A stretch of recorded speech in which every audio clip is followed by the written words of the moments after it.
오늘은 브리스길라와 아굴라 부부처럼이라는 제목으로 하나님 말씀을 같이 나누겠습니다.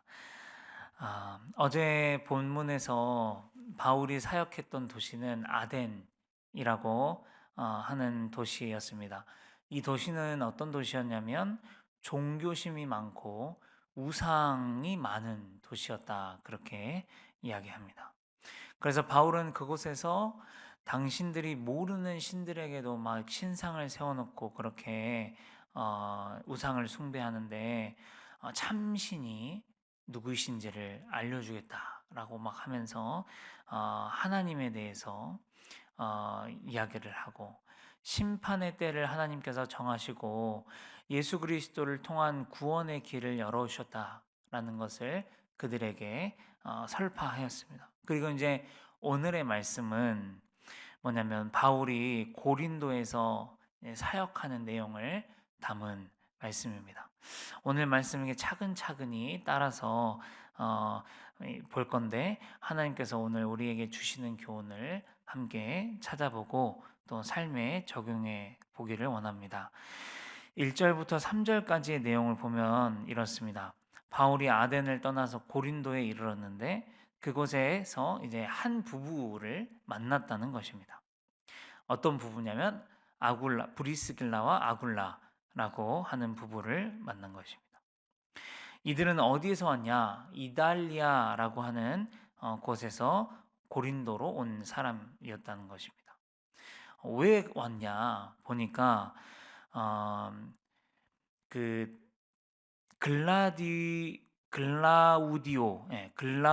황제가 모든 유대인들을 로마에서 쫓아냈기 때문에 왔다는 것입니다. 왜 쫓아냈냐면 유대인들은 사고 뭉치다, 그러는 거예요. 너무 이 말 저 말 많고 소동도 많고 나라를 혼란스럽게 한다는 이유였습니다. 특히 그리스도를 믿는 사람들, 이 사람들 진짜 시끄럽다. 너무 말도 많고 이 도시를 너무 시끄럽게 한다. 그래가지고 유대인들을 다 쫓아낸 거예요, 로마에서. 그래서 그렇다 보니까 이제 자기가 살던 집에서 쫓겨나가지고 지금 고린도로 왔어요, 이 부부가. 여러분 혹시 내 집에서 쫓겨나 보신 경험 있으신가요?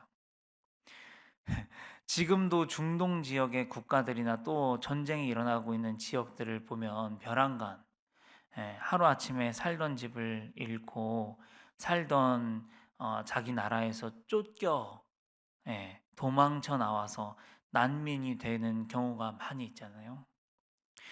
내 집을 잃는다는 건 솔직히 아픔이고 위기입니다. 당장 오늘은 어디에서 몸을 누이고 잠을 자야 할지, 어디에서 먹어야 될지, 안전과 생존에 대한 위기이고요. 그동안 벌어서 열심히 장만했던 재산들을 하루아침에 허망하게 잃는 것이기도 하죠. 어찌됐든지 이 브리스길라와 아굴라 부부는 그렇게 하루아침에 자기가 살던 집에서 쫓겨나서 고린도로 오게 되었다는 겁니다. 어떠신가요? 만약에 우리에게, 나에게 이런 일이 일어난다 라는 것은 사실은 꿈에도 생각해 본 적이 없는 일입니다.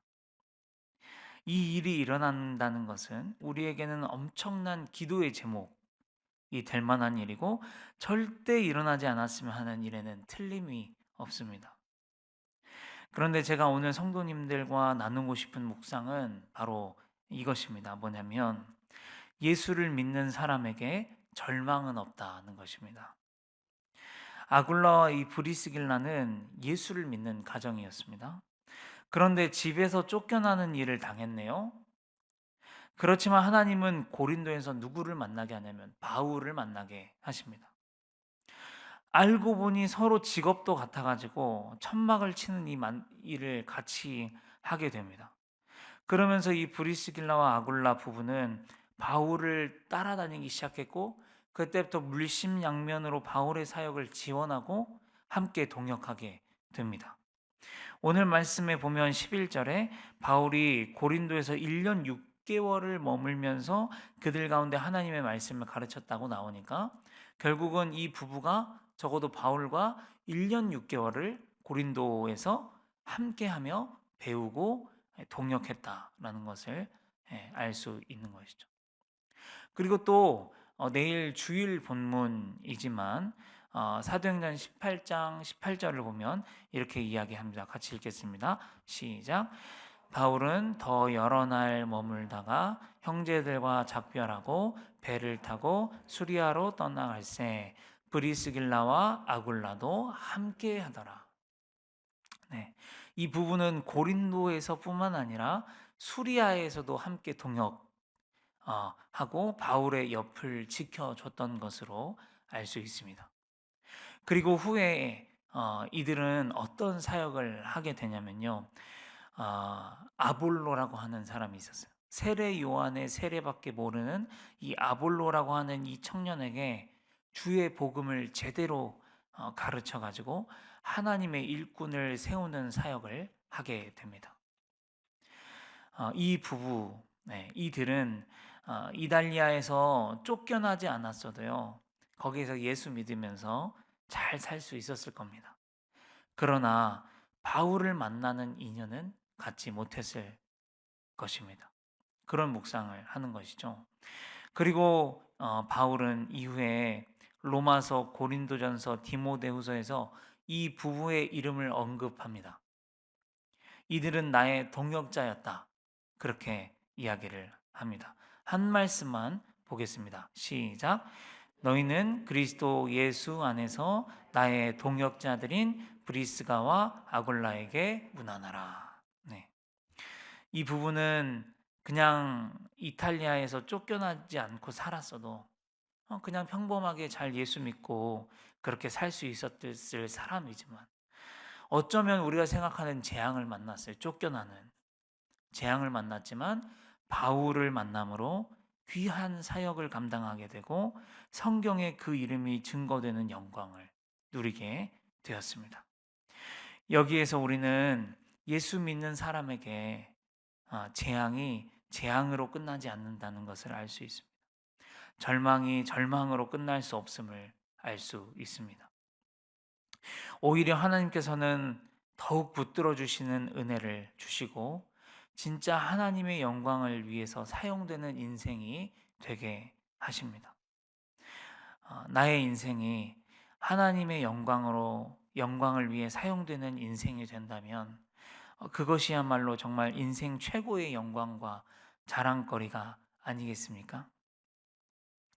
그러므로 우리 성도님들의 삶에 혹 어려운 일을 맞닥뜨리셨다면 이렇게 기도해 보시면 어떨까 합니다. 하나님, 제가 더욱 하나님의 영광을 위해 사용되는 인생이 되기를 원합니다. 지금 겪고 있는 이 모든 일들 가운데 합력하셔서 하나님의 선을 이루어 주시기를 원합니다. 내 인생이 주님의 손에 붙들려서 브리스길라와 아굴라처럼 사용되어지는 인생이 되게 하여 주시옵소서. 그렇게 기도하시면서 우리에게 있는 걱정과 염려는 완전히 털어버리실 수 있기를 바랍니다. 말씀에도 그런 말씀이 있습니다. 너희가 염려함으로 그 키를 한 자라도 더 할 수 있느냐? 아니, 없다. 그렇게 이야기를 하십니다. 예. 또 여러분들과 나누고 싶은 게 뭐냐면 우리 목사님에게 이런 브리스길라와 아굴라 같은 부부가 되어 주셨으면 좋겠습니다. 이 부부는 바울이 복음을 전하는 동안 계속 옆에 있어준 부부였습니다. 복음이 잘 전해질 때도 있었지만 복음을 사람들이 받아들이지 않을 때에도 계속 바울 옆에 있어줬습니다. 여러분, 동역이라는 것은 다른 게 아니라 옆에 있어주는 것입니다. 좋을 때나 힘들 때나 어려울 때나 고난당할 때나 늘 옆에 있어주는 것입니다. 지지해주고 마음을 같이 해주는 것이 동역입니다. 바울이 완벽하기 때문에 함께 동역하는 것이 아닙니다. 바울이 앞전에 보면 마가를 데리고 가는 이 사역하는 일에 바나바와 크게 다툰 적이 있잖아요. 바울은 분명히 대단한 사람이 맞지만 또한 성정이 불같은 사람이에요. 확실한 사람입니다. 특히 복음에 관해서는 결코 물러섬이 없는 황소고집을 가진 사람입니다. 그래서 싸우는 것도 서슴지 않는 사람이에요. 그런 사람 옆에 있다고 한번 생각해 보면은 사실 숨 막히는 독불장군 옆에 있는 것이에요. 우리가 동역할 때 완벽한 사람이기 때문에 동역하는 게 아니라는 것입니다. 사람이기에 부족함이 있으니까 함께 동역하는 것입니다. 저는 우리 성도님들께서 우리 목사님과 이렇게 동역했으면 좋겠습니다. 어느 때에나 옆에 계셔 주시고 지지해 주시고 마음을 같이 해 주시는 우리 브리스길라와 아굴라 같은 가정 성도 되어 주시기를 부탁드립니다.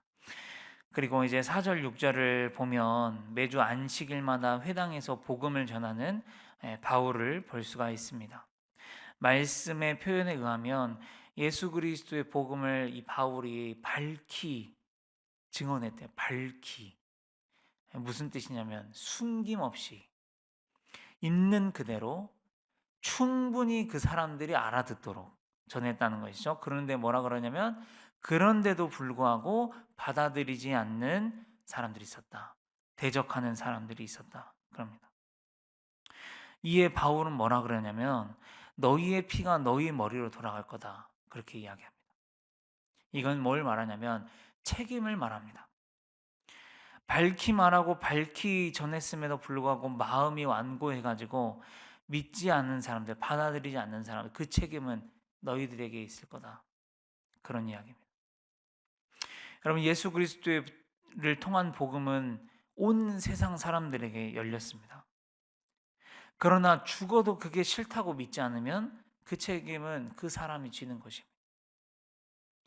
여기에서 사람의 마음의 완고함이 얼마나 무서운지를 한번 생각해 보게 됩니다.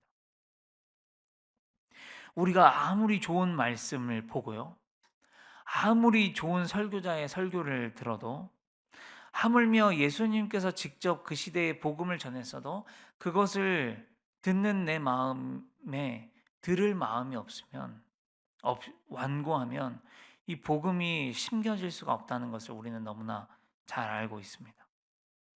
우리의 고집이 하나님 앞에서 얼마나 심한지 잘 아시지 않습니까? 그 고집이 바로 완고함입니다. 그래서 하나님은 우리에게 이렇게 말씀을 하십니다. 시작.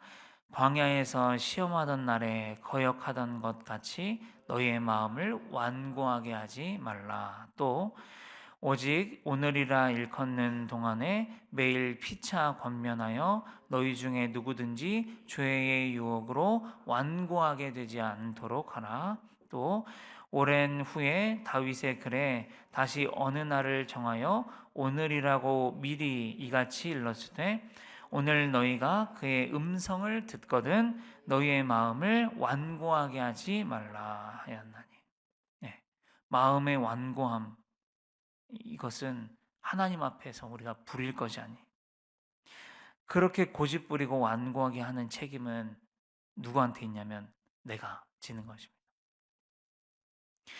그러면 여러분, 완고함의 반대말이 무엇인지 아십니까? 완고함의 반대말은 유연함입니다. 유연함은 뭐냐면 하나님께서 하시는 말씀, 주시는 응답이 무엇이든지 간에 이럴 수도 있고 저럴 수도 있는데 이렇게 말씀하시면 이렇게 말씀하신 대로, 저렇게 말씀하시면 저렇게 말씀하시는 대로 수긍하는 것이 유연함입니다. 완고함은 뭐냐면요, 뭔 말을 해도 안 들어먹는 게 완고함이고, 유연함은 뭐냐면 무슨 말씀을 하셔도 수긍하고 순종하는 게 유연함입니다. 늘 우리가 하나님 앞에 이 유연한 마음을 가진 사람이 될 수 있도록 기도해야 합니다.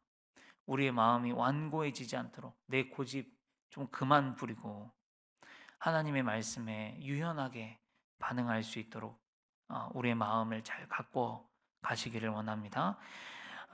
그런데 또 7절, 8절에 보면 무슨 이야기가 있냐면 바울이 고린도 회당에서 복음을 전하는데 대적하고 막 비방하는 사람들을 만났다고 했잖아요.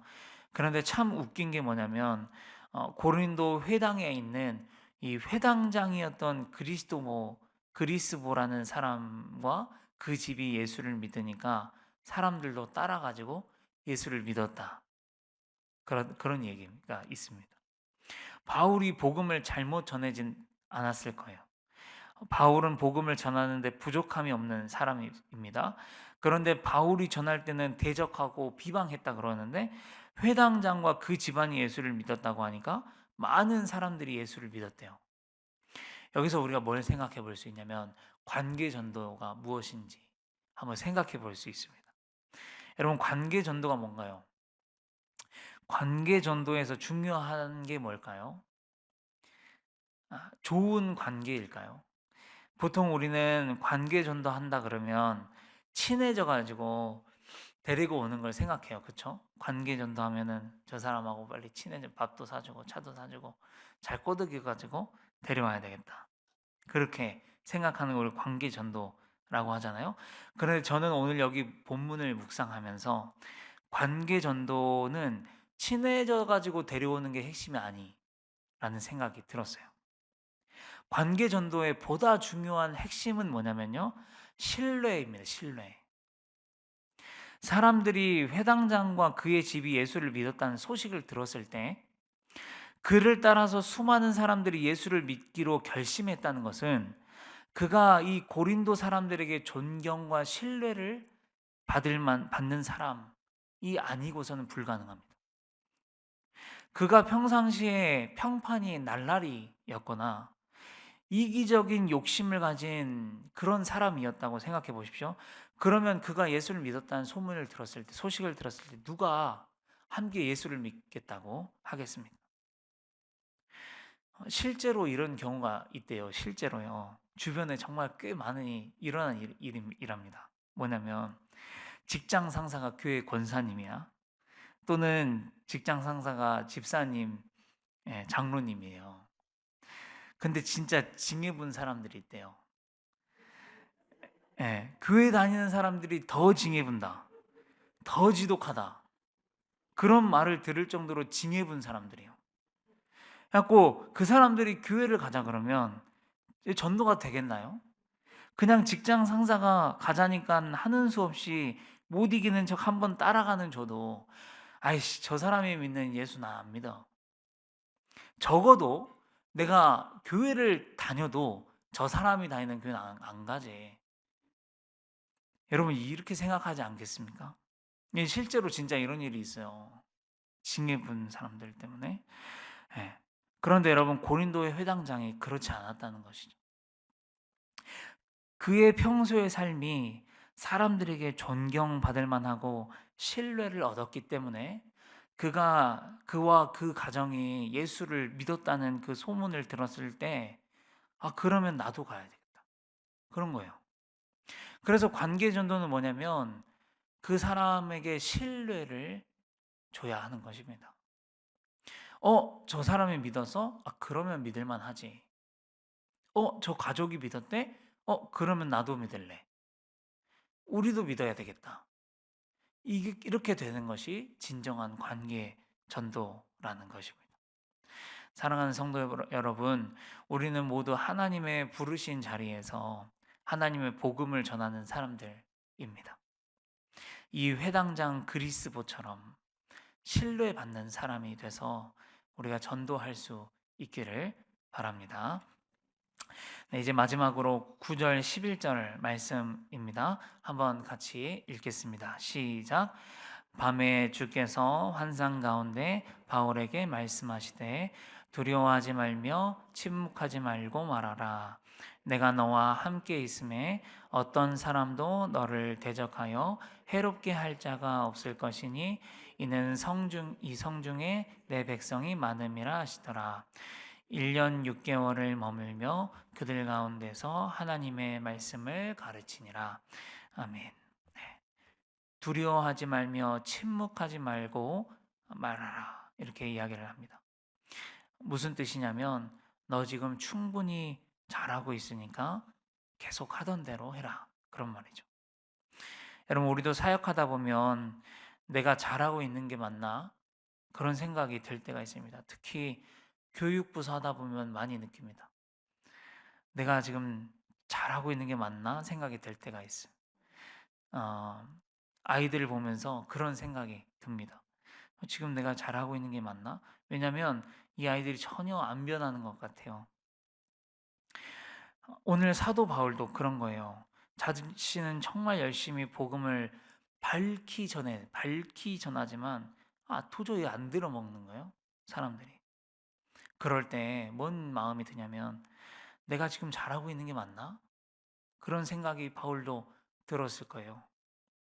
그때 하나님이 이렇게 이야기를 하시는 겁니다. 두려워하지 말고 계속 말해라. 예, 이 말씀인 거죠. 결과가 어떻든지 과정이 어떻든지 너는 계속 말해라. 결과는 네 소관이 아니다. 네 소관은 뭐냐면 이런 방법으로 저런 방법으로 밝히 말해라. 계속 최선을 다해서 복음을 아이들에게 알려줘라. 말하고 계속 선포해라. 그뿐이야 네가 할 일은. 그런 말씀입니다. 사랑하는 성도 여러분, 우리가 맡은 사역의 자리에서 우리가 너무 결과에 얽매이지 않고 사역했으면 좋겠습니다. 하나님께서 우리에게 뭐라고 하면 그냥 just do it, 그냥 해. keep going, 계속해 그냥. 이렇게 말씀하십니다. 이제 말씀을 마치겠습니다. 브리스길라와 아굴라와 같은 부부가 되셨으면 좋겠습니다. 우리의 마음이 완고하지 말고 하나님 앞에 유연하도록 관리했으면 좋겠습니다. 관계 전도하기 위해서 신뢰를 주는 사람이 되었으면 좋겠습니다. 그리고 결과에 얽매이지 않고 계속해서 복음을 말하는 그런 사람이 우리가 되었으면 좋겠습니다. 함께 기도하겠습니다. 아버지 하나님 감사합니다. 오늘 바울의 고린도 사역을 함께 나누었습니다. 주님, 우리가 먼저 브리스길라와 아굴라와 같은 정말 우리 목사님과 함께 옆에 있어주며 동역하는 그런 가정과 부부가 될 수 있도록, 또 성도가 될 수 있도록 인도하여 주시옵소서. 우리의 마음이 완고해지지 않도록 붙잡아 주시고 늘 하나님의 말씀 앞에 유연할 수 있도록 인도하여 주시옵소서. 또한 관계 전도하기 위해서 그냥 막 맛있는 거 사주면서 꼬드기려고만 생각하지 말고 그 사람에게 정말 신뢰를 얻을 수 있는 그런 사람이 될 수 있도록 인도하여 주시고, 하나님, 우리가 교회에서 또 사역할 때 결과에 얽매이지 않고 정말 계속해서 하나님의 복음을 열심히 전할 수 있는 우리 모두가 될 수 있도록 인도하여 주시옵소서. 예수님의 이름으로 감사하며 기도합니다. 아멘.